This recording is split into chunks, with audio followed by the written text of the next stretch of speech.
भूतिया भैंस का बदला। सखाराम के पास एक काले रंग की भैंस थी जिसका दूध वो घर घर जाकर बेचता था। एक दिन सखाराम ने अपने दोस्त पुष्कर को देखा जो एक नई भैंस खरीद कर लाया था। सखाराम ने पूछा, ये तो नई भैंसिया लगती है। कमाल है रे पुष्कर, हमारा तो घर चलाना भी मुश्किल होता जा रहा है और तू नई भैंस ले आया। वो कैसे, मुझे भी तो बता। अरे भाई, बड़ी सीधी सी बात है। तुम अपनी भैंस का दूध आधा उसके बछड़े को पिला देते हो तो तुम्हें क्या बचेगा। वो देखो मेरी भैंस का बछड़ा, उसे मैं इतना दूध पीने ही नहीं देता बल्कि उसे उसकी माँ तक जाने ही नहीं देता। और हाँ, ये देखो मैं शहर से दवाई भी लाया हूँ। इसे अगर चारे में डालकर भैंस को दोगे तो 4 गुना दूध देगी और वो भी बिना परेशान किए। सखाराम भी ठीक वैसा ही करता है और अब उसे भी काफी मुनाफा होने लगता है। एक दिन पुष्कर की नई भैंस अपना पट्टा खोलकर गांव से भाग जाती है और दूर एक बड़े से पेड़ के नीचे सो जाती है। उसी पेड़ पर एक खतरनाक चुड़ैल रहती थी। उसने भैंस को अपने वश में किया और उसके ऊपर जाकर बैठ गई।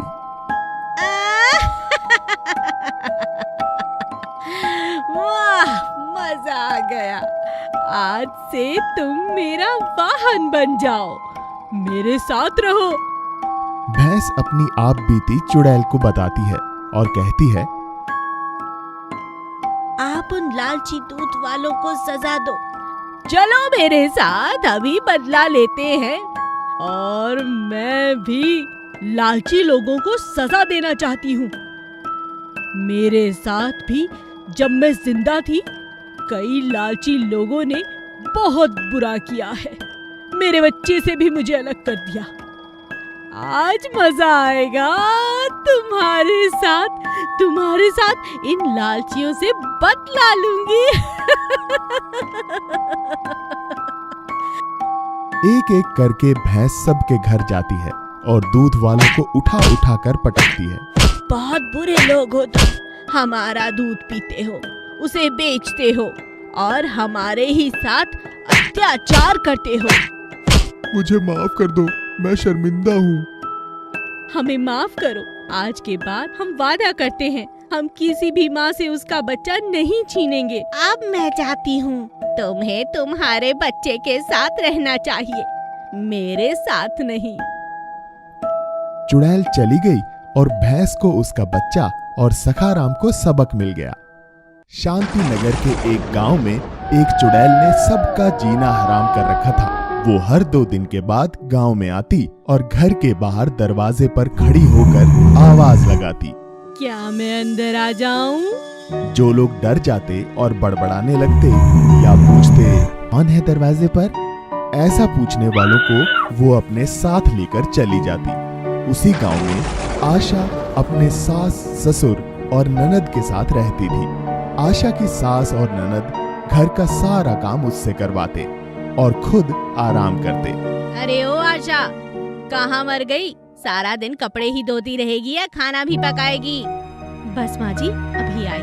माँ पता है, कल ज्योति के चाचा ने दरवाजा खोल दिया तो चुड़ैल उन्हें भी अपने साथ ले गई। क्या कहा? चुड़ैल? हे भगवान! देख बेटी, तू अपना ख्याल रखना और गलती से भी दरवाजा मत खोलना। अगर कभी चुड़ैल हमारे घर आई भी तो ये आशा जाएगी उसके साथ, क्योंकि यही तो दरवाजा खोलती है। जा, अब तू फटाफट दरवाजे पर लिख कर आ जा कि हम घर पर नहीं है। चुड़ैल, तुम कल आना। आशा की ननद आशा को बिल्कुल पसंद नहीं करती थी। उसने जानबूझकर दरवाजे पे लिख दिया, चुड़ैल आज आ जाना, और चुपचाप आकर खाना खाने लगी। खाने के बाद सब सो जाते हैं, चुड़ैल नहीं आती।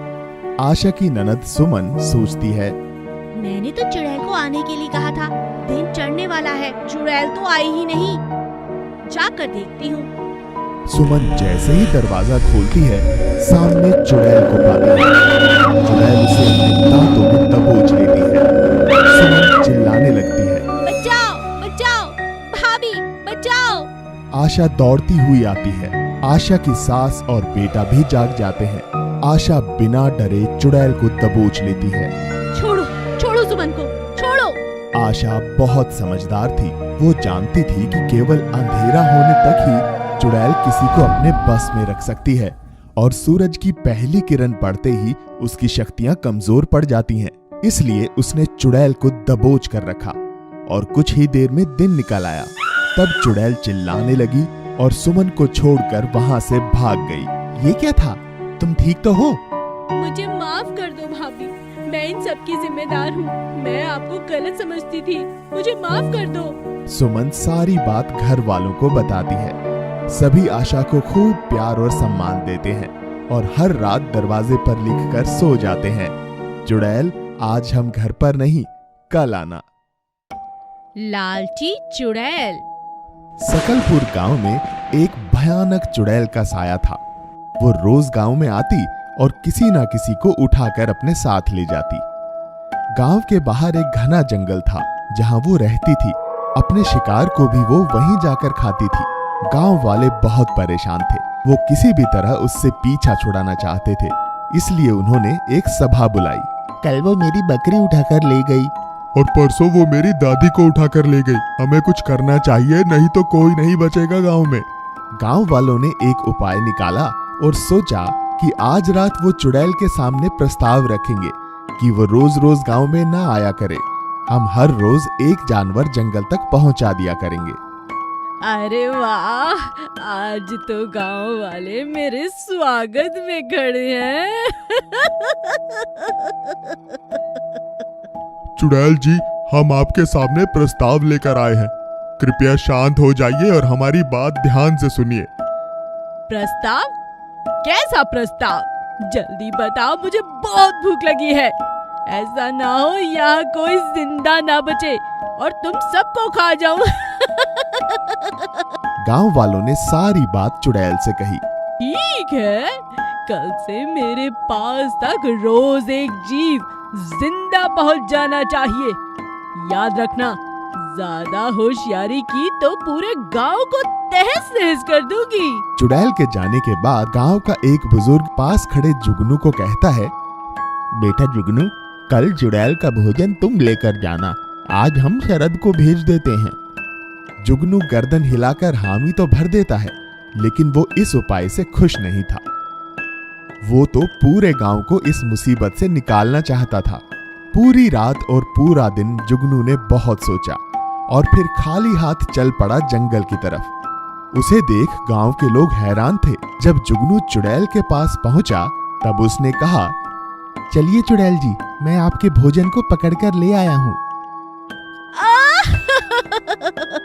कहाँ है भोजन? कहाँ है? कहाँ है? दिखाओ, कहाँ है? वो एक बहुत बड़ा जानवर है जिसे यहाँ लाना मुश्किल था, इसीलिए मैंने उसे नदी किनारे बांध दिया है। आप चलिए। नदी किनारे जुगनू ने जानवर नहीं बल्कि एक चुड़ैलों को पकड़कर कैद करने वाले जादूगर को बुला रखा था, जिसने चुड़ैल के वहां पहुंचते ही उसे अपनी बोतल में कैद कर लिया। और गांव के सभी लोग जुगनू को धन्यवाद कहने लगे और उसे गांव का मुखिया भी बना दिया। कैलाशपुर नाम का एक गांव में स्वाति नाम की एक बहुत सुंदर लड़की रहती थी। उसे शिवा नाम का एक आवारा लड़का रोज चिढ़ाता था। शिवा की इन हरकतों से तंग आकर स्वाति अपने पिता से शिकायत कर दी, जो पेड़ के नीचे बैठे थे। तभी पेड़ के पीछे से एक चुड़ैल ने स्वाति की पूरी बातें सुन ली। नहीं स्वाति, लड़कियों को ये सब सहना पड़ता है। आइंदा से इस तरह की शिकायतें मत करना, ठीक है? ये बोलकर स्वाति को घर ले आए। इस गांव के मर्द तो बिल्कुल राक्षस जैसे हैं, लड़कियों का दर्द नहीं समझते। कुछ साल पहले मुझे भी एक आवारे ने प्यार के नाम से धोखा देकर मुझे मार दिया था और अभी शिव को मैं जिंदा नहीं छोड़ूंगी।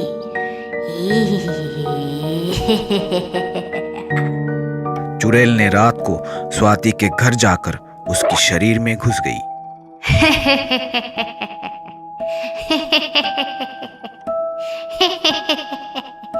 कल मैं उस शिव को मजा चखाऊंगी। हर रोज की तरह शिवा स्वाति को छेड़ने लगा। शिवा इस बात से अनजान था कि स्वाति के अंदर चुड़ैल है। चलो शिव, हम कहीं अकेले में जाकर बातें करते हैं। ये सुनकर खुशी के मारे पागल होकर शिवा स्वाति को एक सुनसान जगह पर ले गया और वहां पहुंचते ही स्वाति चुड़ैल बन गई।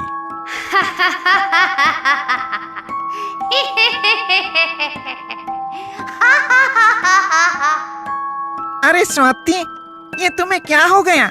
ये बोलकर डर के मारे शिवा वहां से भागने लगा। तभी चुड़ैल उसका हाथ पकड़ ली। मैं तुम्हें सबक सिखाऊंगी। तुझे लड़कियों को छेड़ने की बड़ी शौक है ना? अरे मम्मी, मेरा हाथ छोड़ दीजिए। चुड़ैल बहन, मैं फिर ऐसा काम कभी नहीं करूंगा, छोड़ दो मुझे। ठीक है। बोलते ही शिवा का हाथ काटकर उसे छोड़ दी। मर गया मेरा हाथ, मेरा हाथ। शिवा वहां से भाग गया। उसके बाद चुड़ैल स्वाति की शरीर को छोड़कर चली गई और स्वाति खुशी खुशी अपनी जिंदगी बिताने लगी।